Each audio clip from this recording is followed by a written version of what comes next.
Dzień dobry z Rodos. Zaryzykowałem jednak wejście do wody w listopadzie. Jak oni się tu mieszczą w tych wąskich bramach, to po prostu nie wiem. Jakie słodziaki. Pokaż się ładnie do kamery. O, no ale nie aż tak.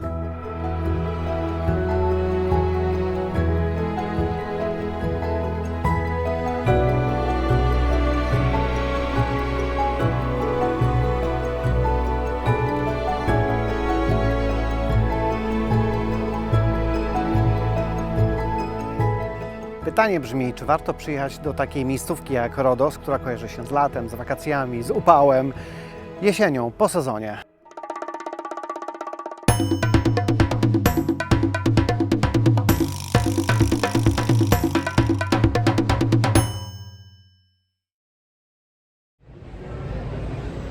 Cześć, dzień dobry, witam Was z miasta Rodos, dziś wyjątkowo z balkonu mojego hotelu. A dlaczego? Dlatego, że mam fantastyczny widok na wszystkie atrakcje. Zobaczcie, Zamek Wielkich Mistrzów, tam dalej jest Stare Miasto, które koniecznie trzeba zobaczyć. Tutaj kopuła to jest targowisko, a po drugiej stronie mamy, przypłynął kruzer, mamy marinę z tymi sławnymi młynami, mandraki, a po drugiej stronie jeszcze jest Zamek Świętego Antoniego tutaj, no i te sławne dwie kolumny, na których stał kolos rodyjski.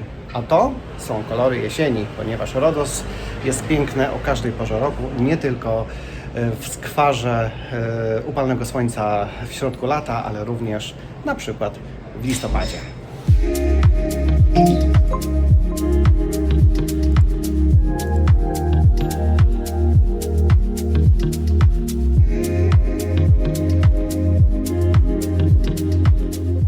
Zanim jednak zacznę zwiedzanie, nie mogłem się powstrzymać. Kieruję kroki w przeciwną stronę, bynajmniej nie na Stare Miasto. Prawy, lewy, prawy, lewy, prawy, lewy i jesteśmy nad morzem. Zaryzykowałem jednak wejście do wody w listopadzie. Woda jest ok, nie jest taka strasznie zimna, jakby mi się wydawało. Co chciałem Wam pokazać? Tam po drugiej stronie jest już Turcja. Więc widać ją przepięknie właśnie z tego cypelka tutaj w Rodos City. Z tego cypelka tam, tutaj jest jeszcze taka skocznia. Naprawdę ładne miejsce, zero ludzi praktycznie, pogoda super, 24 stopnie, woda, mówię, nie lodowata, da się jeszcze popływać. No i oczywiście zobaczcie na ten kolor i przejrzystość, fantastycznie, więc to jest świetny pomysł, żeby sobie zrobić krótki city break nawet w listopadzie.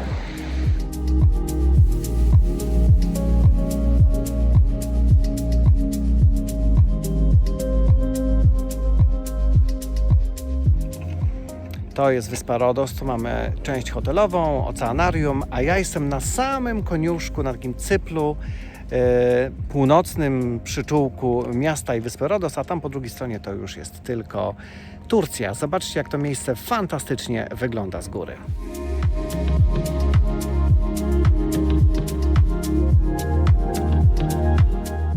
Rodos.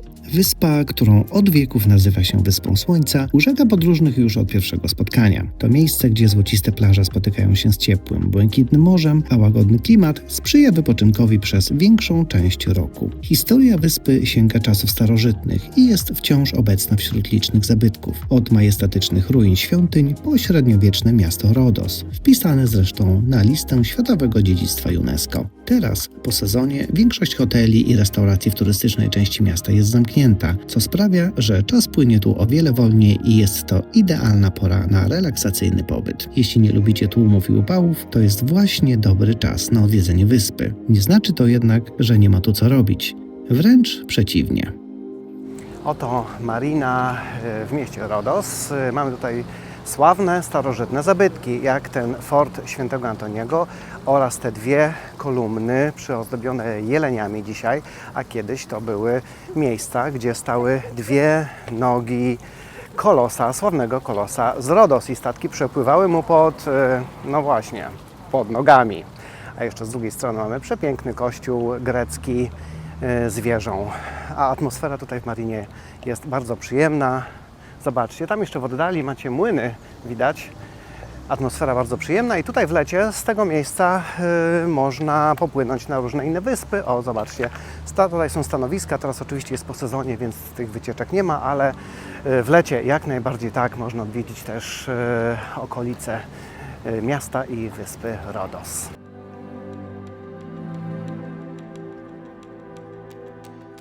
Te dwie kolumny to podobno pozostałości sławnego kolosa rodyjskiego, czyli monumentalnego posągu Boga Słońca Heliosa wzniesionego w latach 294-282 przed naszą erą. Miał około 30-32 metry wysokości i stał na marmurowym 10-metrowym cokole. Wykonany z brązu i żelaza, symbolizował potęgę i niezłomność mieszkańców wyspy. Tuż obok znajduje się kościół Zwiastowania Najświętszej Marii Panny, zbudowany w latach 1924-29. Jest to jedna z najbardziej okazałych świątyń na wyspie, wyróżniająca się monumentalną fasadą, bogatymi freskami oraz wysokimi sklepieniami. Początkowo służył jako katolicki kościół świętego Jana, ale w 1948 roku został przekształcony w katedrę prawosławną. Kościół jest przykładem włoskiego neoeklektyzmu z elementami gotyckimi i romańskimi. Wnętrze zostało dostosowane do potrzeb liturgii prawosławnej i zachwyca ikonami i detalami architektonicznymi, które odzwierciedlają wielowiekową tradycję religijną.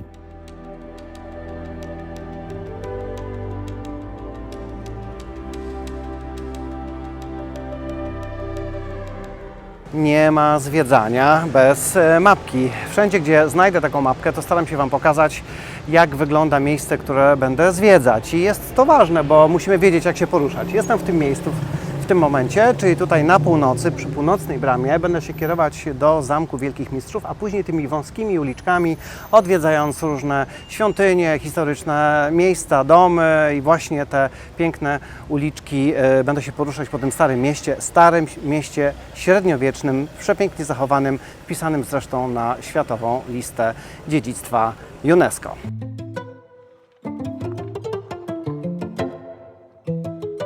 Te efektowne mury otaczające średniowieczne Stare Miasto w Rodos to jeden z najlepiej zachowanych systemów fortyfikacji w Europie. Wysokie na około 12 metrów otaczają miasto na długości blisko 4 kilometrów.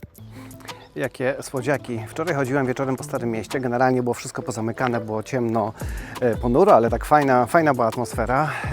Nie było praktycznie nikogo. Oprócz właśnie mnóstwa stałych mieszkańców. Koty były po prostu wszędzie i miałem wrażenie, że to miasto należy po prostu do nich. Dzisiaj też jest dużo kotków, mniejszych, większych. One są tutaj dokarmiane, bo widziałem też miejsca, gdzie były miski z karmą, z wodą, więc na pewno są zadbane. Opuszczam mury i lecę na Starówkę. Mury posiadają 3 warstwy fortyfikacji, które miały chronić miasto przed atakami z morza oraz 8 bram. Do środka można dostać się jedną z nich.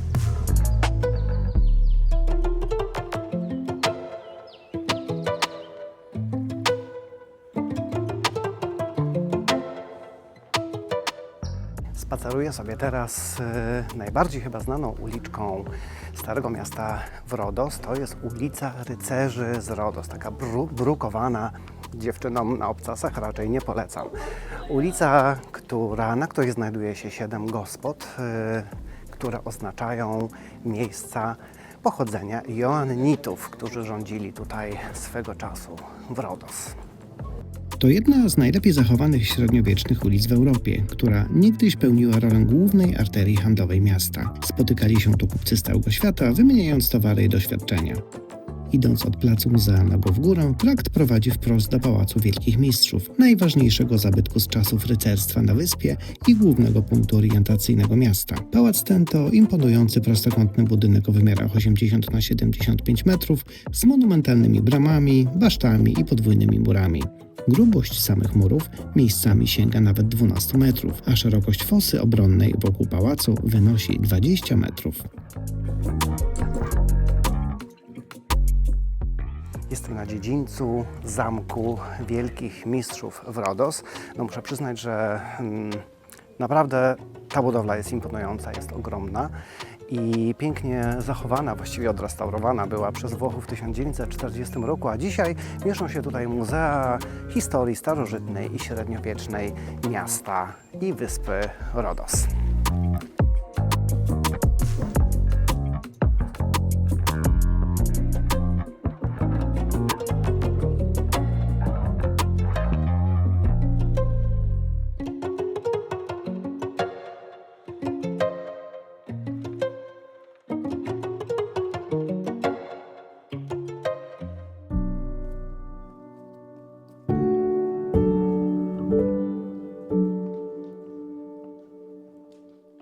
A teraz trochę historii.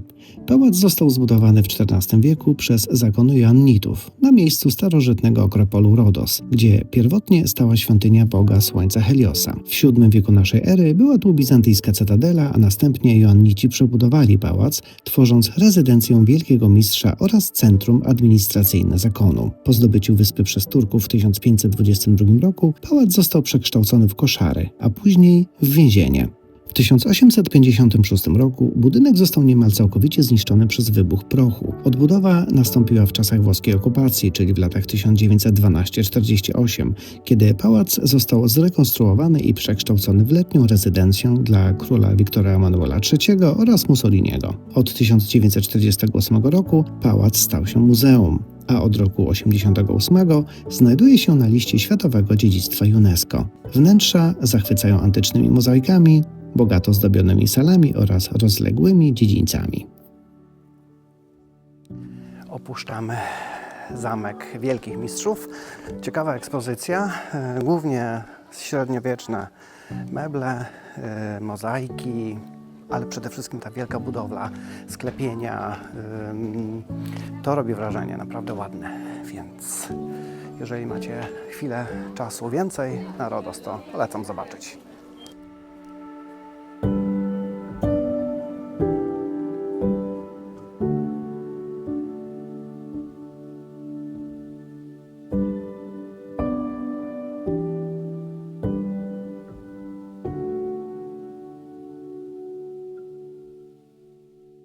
Niedaleko Zamku Wielkich Mistrzów, właściwie zaraz obok, mieści się meczet Sulejmana. I idąc w dół, mam wrażenie, że jestem na jakiejś otomańskiej czarszii, czyli na rynku bardziej, powiedzmy, tureckim, w jednym z miast, które były kiedyś pod panowaniem tureckim. Natomiast ulice dalej czuję się, jakbym był gdzieś bardziej europejskim miejscu. I ta wielokulturowość ma tutaj duże znaczenie i jest bardzo, bardzo ciekawa. A przy okazji tutaj jest dużo sklepików z pamiątkami, bardzo ładnymi zresztą. Przyjdę tutaj jeszcze, żeby sobie to na spokojnie pooglądać. Są też fajne kawiarenki, gdzie można odpocząć, wypić kawę i generalnie miejsce jest bardzo przyjemne. Nie ma tłumów, bo jest jesień. Jak ja się cieszę, że nie jestem tutaj latem. Zobaczcie, jak spokojnie wygląda główna ulica, gdzie można sobie kupić pamiątki i różne inne ciekawe rzeczy z Rodos. W lecie domniemywam, że jest tutaj tłum ludzi i w ogóle nie da się przejść. Jeszcze w tym palącym słońcu naprawdę może być ciężko. Więc to jest kolejny plus na konto tego, żeby pojechać i odwiedzić ładne miejsca jesienią. Wracając do meczetu Sulejmana, który powstał za panowania osmańskiego w XVI wieku, trzeba koniecznie wspomnieć o znajdującej się naprzeciwko bibliotece Hafiza Ahmeda Agi, założonej w 1793 roku. Obecnie w zbiorach znajduje się 1256 rękopisów, w tym cenne egzemplarze Koranu. Tuż obok znajduje się wieża zegarowa. Jej historia sięga VII wieku, jednak obecny wygląd pochodzi z 1852 roku, kiedy została odbudowana po trzęsieniu ziemi. W czasach okupacji tureckiej wieża służyła do informowania mieszkańców o tureckim czasie, a mechanizm zegara, sprowadzonego zresztą z Londynu, był jednym z osiągnięć techniki XIX wieku.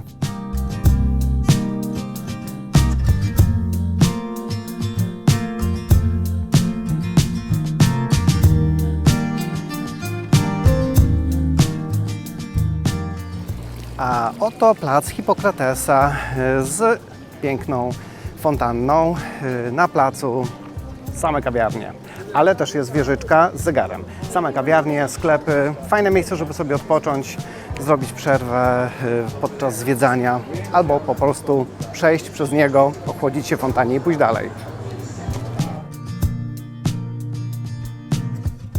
Stare miasto w Rodos to jedno z najlepiej zachowanych średniowiecznych miast w Europie. Wpisane na listę Światowego Dziedzictwa UNESCO w 1988 roku. Zostało zbudowane w XIV wieku przez rycerzy zakonu świętego Jana, którzy po upadku Akki w 1291 roku osiedlili się na wyspie.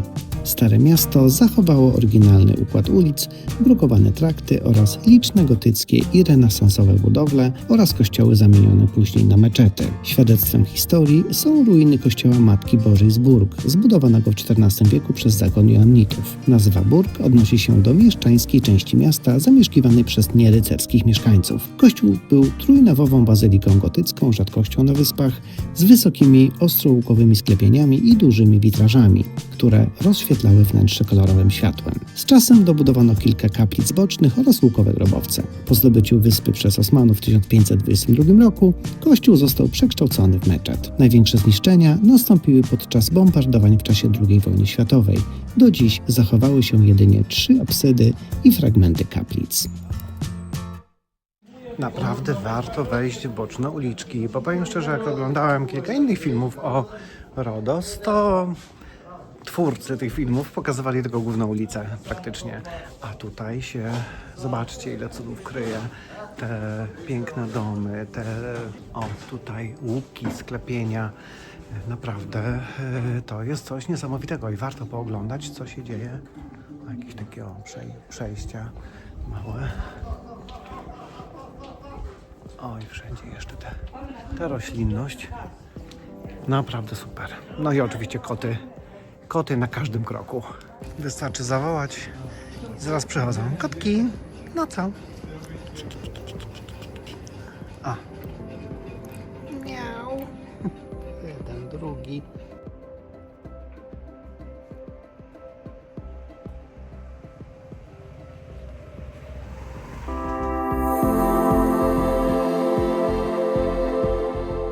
Podążając za małymi lokalnymi przewodnikami na 4 łapach, zanurzam się w gąszczu wąskich uliczek w poszukiwaniu najbliższej bramy wejściowej, a przy okazji mogę poczuć specyficzną, historyczną atmosferę tego miejsca.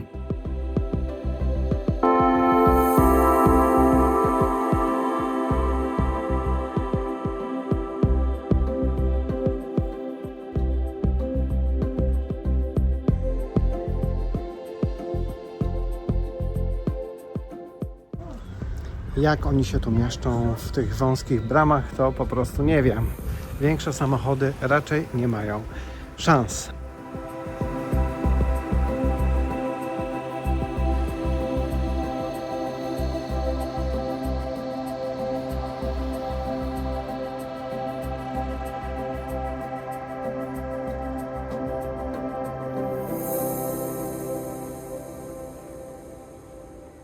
Popołudnie nad mariną. Zobaczcie, jaki ładny widok. Słońce jeszcze zza chmur wychodzi. O, piękny widok na zamek, a po drugiej stronie, pokażę Wam, jest port.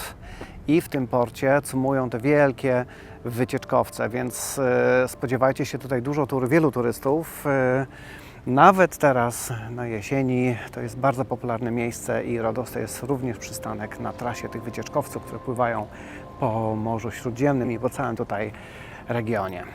A oto kultowa właściwie miejscówka w Rodos City. Sławne młyny Mandraki. I to nie tylko te tutaj 3, które są na grobli, ale też widziałem je tam daleko w porcie, nie wiem czy będzie widać, ale tam daleko w porcie, jeszcze są 2 bodajże, tam z drugiej strony jeszcze widziałem, w ogóle po drugiej stronie tego cypla widziałem jeszcze te młyny, ale już zachowane w o wiele gorszym stanie. Natomiast te 3 tutaj to są te sławne młyny, znak rozpoznawczy Rodos. Spotkać je można również na innych wyspach. Czasami wyglądają tak, czasami są zupełnie białe. To zależy od miejscówki, ale to jest znak rozpoznawczy właśnie greckich wysp.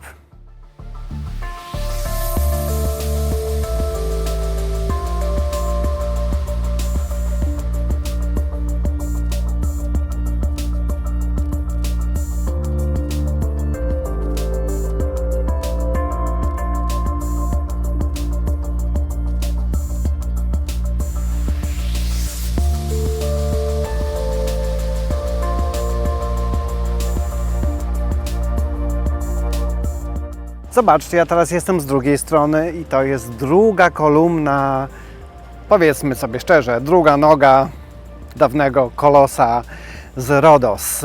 Moi drodzy, zobaczcie, jaka jest przepiękna pogoda, a to jest listopad. I pytanie brzmi, czy warto w listopadzie po sezonie przyjechać do takiej miejscówki, która kojarzy się właściwie z wakacjami, ze słońcem, z plażami i tak dalej. Oczywiście zawsze warto przyjechać, bo to jest przede wszystkim przepiękne miejsce. A po sezonie jest mniej ludzi, mam wrażenie, że jest trochę też taniej, ale jest równie ciepło. Akurat taka pogoda na zwiedzanie, 20, powiedzmy 3-4 stopnie w ciągu dnia w słońcu. Nawet można sobie posiedzieć w knajpkach na zewnątrz, połazić po mieście, a jest co zwiedzać, bo miasto jest przepiękne. Zobaczcie, tutaj mamy zamek, tutaj mamy marinę. A z tyłu jest mój hotel. Miejsce jest przepiękne, więc na pewno warto zrobić sobie taki krótki city break jesienią, kiedy u nas jest już ta jesień bardzo brzydka. A tutaj są ostatnie podrygi słońca i można sobie odpocząć i spędzić fajnie czas. I tego Wam życzę. Zachęcam do wyjazdu, bo zawsze warto przeczyścić głowę chociaż parę dni od natłoku zadań, które mamy na co dzień.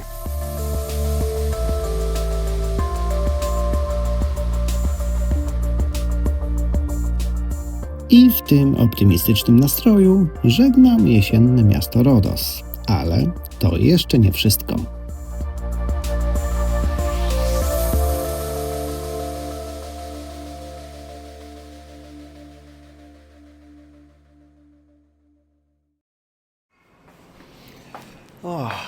Zobaczcie, jaki piękny poranek w Rodos. A ja mam świetną miejscówkę, no tym razem mi się naprawdę udało. Jest godzina 7 rano, właściwie nawet przed 7, więc poranna kawa i będę jechał dzisiaj do Lindos. Postanowiłem odwiedzić jedno z najładniejszych miasteczek na wyspie. Wypiję kawę i ruszam drogę.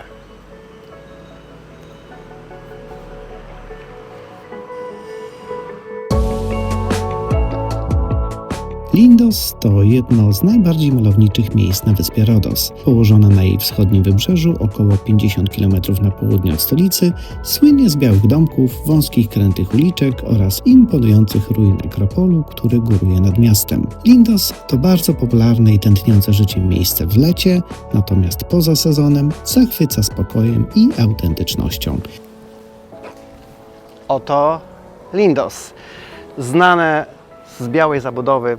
Można powiedzieć, że to jest takie białe miasteczko, no i przede wszystkim z tego Akropolu, na które mam zamiar się wspiąć. Dzisiaj postanowiłem odwiedzić to miejsce, bo jest popularne, rekomendowane i poza kilkoma innymi miasteczkami właśnie wybrałem to z tego względu, że ma przepiękne widoki, zwłaszcza z góry na zatoki po obu stronach tego tutaj cypelka. Idę w takim razie do miasta zwiedzać i pokazać Wam, jak wygląda.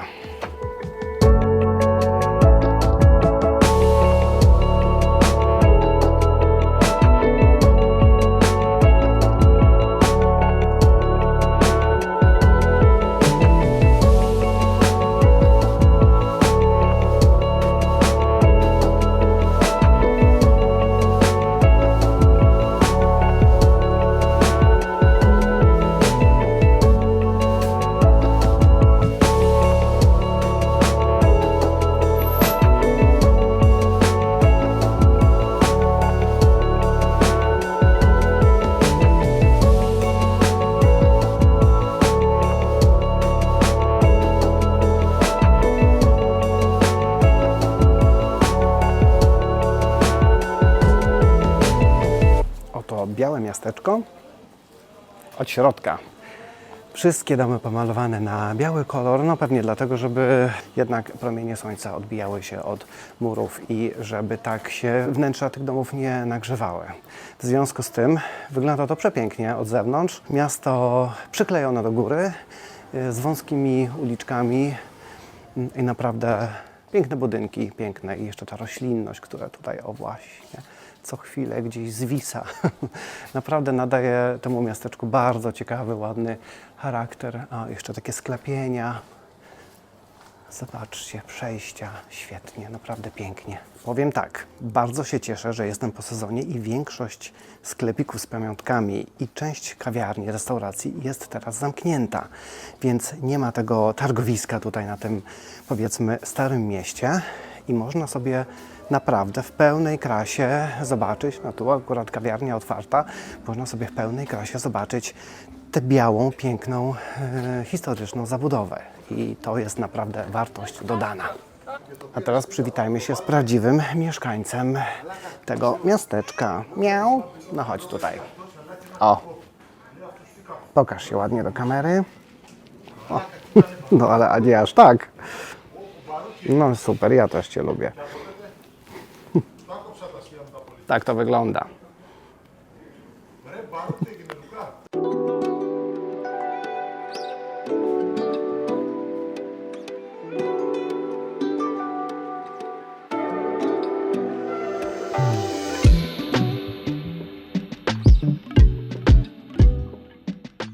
Przechadzam się wąskimi uliczkami miasteczka Lindos i zwróciłem uwagę na te bramy. Bardzo mi się podobają takie, nie wiem czy one są bardzo historyczne czy nie, ale wyglądają bardzo ładnie i bardzo często są wpasowane w taką brązową, w taki brązowy kamień, a nie są pomalowane na biało i to je odróżnia od innych.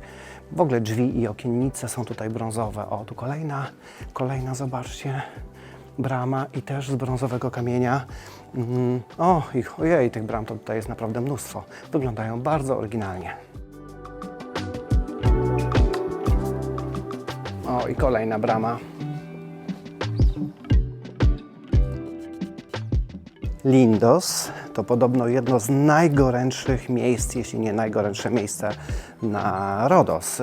Temperatura w lecie dochodzi tutaj do 45 stopni, więc możecie sobie wyobrazić, jaki tutaj jest skwar.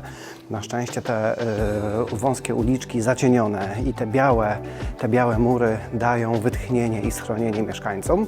Dodatkowo można się wykąpać z jednej z dwóch zatok po dwóch stronach tego cypelka, gdzie się mieści Akropol. Całe szczęście, że mamy teraz listopad i pogoda jest bardzo przyjemna do zwiedzania. A ja zauważyłem tutaj na wielu drzwiach takie żółte karteczki. O właśnie, myślałem, że to jest jakaś informacja, że może nie wiem, to mieszkanie jest na sprzedaż czy na wynajem, a nie, jednak nie. Okazało się, że odpowiedź jest bardzo prosta. Po prostu nikogo nie zastano tutaj, żeby sprawdzić licznik energii elektrycznej i właśnie taka informacja została tutaj zostawiona. Rachunek zostanie przesłany, kolejna żółta kartka, rachunek zostanie przesłany na podstawie obliczenia jakiegoś tam ogólnego zużycia prądu. Taka tajemnica, zobaczcie, a tutaj jeszcze jakie piękne kwiaty. Naprawdę miejsce urokliwe.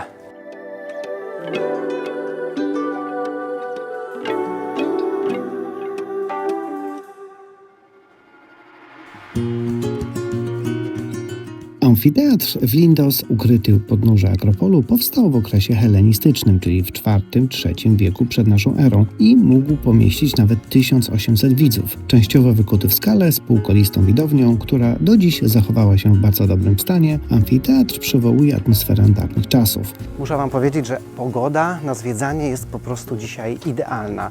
22-3 stopnie i to jest kolejny plus tego, że jestem po sezonie. Jest bardzo mało ludzi, jest fajny wiaterek, nie ma upału, w mieście jest praktycznie pusto, poza kilkoma mniejszymi wycieczkami, więc można sobie spokojnie połazić, pooglądać wszystko. Część sklepów i restauracji jest pozamykanych, więc praktycznie to miasto można zwiedzić w takiej wersji zupełnie, jak to mówią, pure, czyli tak jak ono wygląda naprawdę na co dzień, bez całego tego bazaru turystycznego.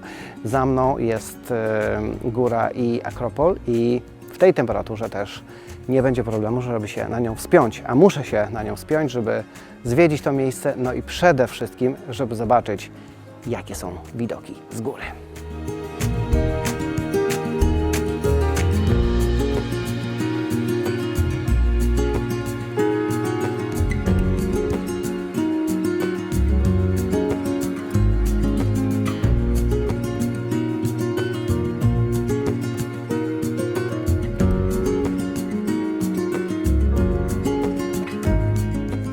No, to teraz przyszła pora na wspinaczkę na samą górę, ale zobaczcie, Jaka jest nagroda w zamian za tę wspinaczkę? To już teraz muszę się zatrzymać, żeby zrobić zdjęcie. Wow.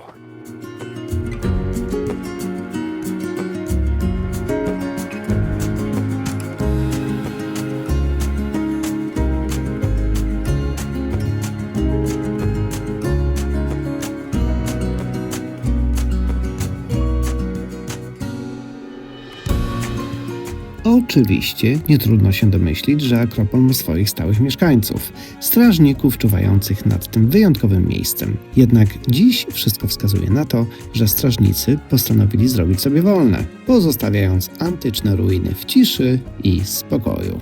Jestem już na górze i już widzę wielką białą kartkę, że Akropol dzisiaj zamknięty. Tuesday closed. Ale nic to. Na to też mamy metodę. W takim razie polatamy.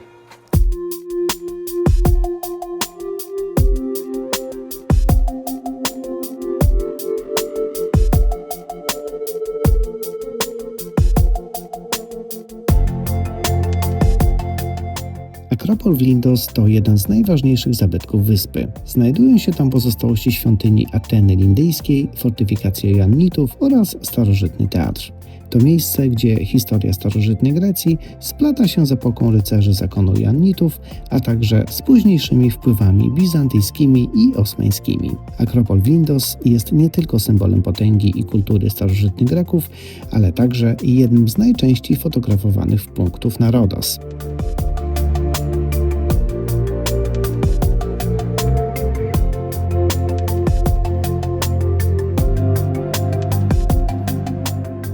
Akropol wznosi się na wysokim wzgórzu, z którego rozciąga się spektakularny widok na miasto i okoliczne zatoki. Warto spędzić tu dłuższą chwilę.